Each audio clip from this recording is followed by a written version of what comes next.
I'm going to talk about the demographics of our aging population, and that's us baby boomers. And this market is the fastest growing demographic in the United States. There are approximately 11,000 boomers turning 65 every day. Can you imagine? Case in point, there are more boomers turning 65 than teens turning 18. So I was a caregiver for my mom and dad for approximately 14 years, and I was winging it. I had no education, no background. We were in denial. I would not want anyone to go through what I was experiencing at the time.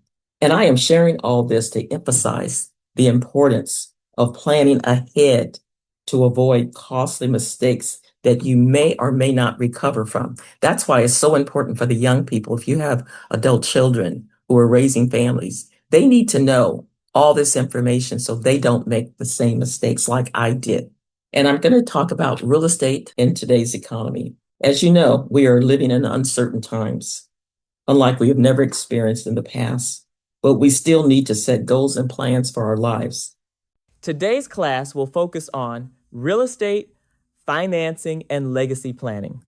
Watch the full Real Estate Essentials highlights on our YouTube channel. You'll find the link in the description below.